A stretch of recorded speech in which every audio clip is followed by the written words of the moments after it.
집에서 먹는 채소도 유기농, 달걀도 유기농, 단백질 보충제도 유기농, 밀크시슬도 유기농. 웬만한 제품군에는 전부 유기농이라는 타이틀을 달고 나오는 제품들이 있습니다.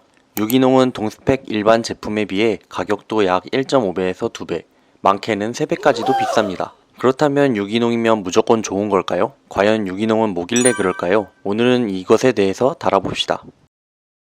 지식 건강소. 유기농은 무엇일까? 유기농이란 말 그대로 재배 시에 화학성이 담긴 비료 혹은 농약을 거의 사용하지 않는 농사 기법을 말합니다. 우리가 흔히 아는 유기농 종류에는 유기농, 무농약, 저농약, 마크 등 크게 3가지가 있었습니다. 이 중에 세 번째, 저농약은 폐지되었습니다. 따라서 농산물에는 유기농과 무농약 2가지 기법이 있다고 보면 됩니다. 실제로 이들은 아래와 같은 마크를 통해 소비자들이 쉽게 알아볼 수 있도록 제품에 표기됩니다. 축산물의 경우에도 유기축산물, 무항생제 축산물 2가지 인증이 있습니다. 마찬가지로 유기농으로 만든 가공식품이나 일반 식품의 경우에도 다음과 같은 도식을 활용해서 제품에 부착할 수 있습니다. 유기농은 정말 만사 오케이일까? 유기농이 뭔지도 알겠는데 그럼 정말 유기농은 건강에 100% 좋은 걸까요?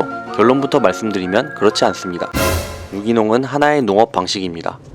아주 오래전부터 사용되던 농사법이기도 합니다. 하지만 근현대에 오면서 합성 농약 등 화학물질의 사용으로 오염물질을 필요 이상으로 과도하게 섭취하게 됐습니다.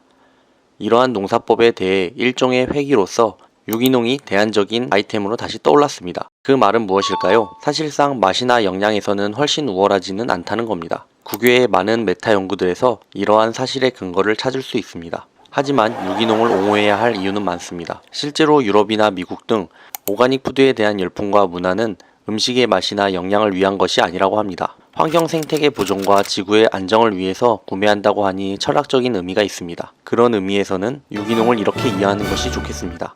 유기농 제품 구매는 1. 환경 생태계 보존과 지구의 안정을 위한 세련되고 인본적인 구매 패턴이다. 2.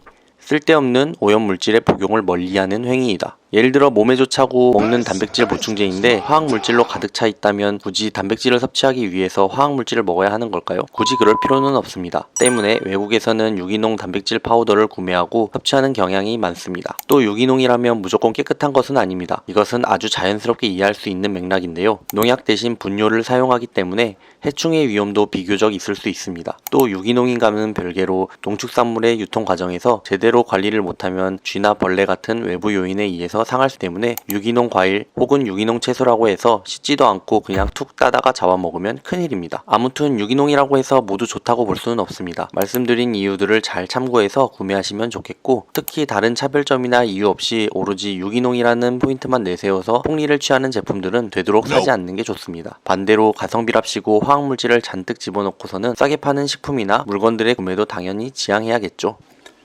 지금까지 지식건강소였습니다.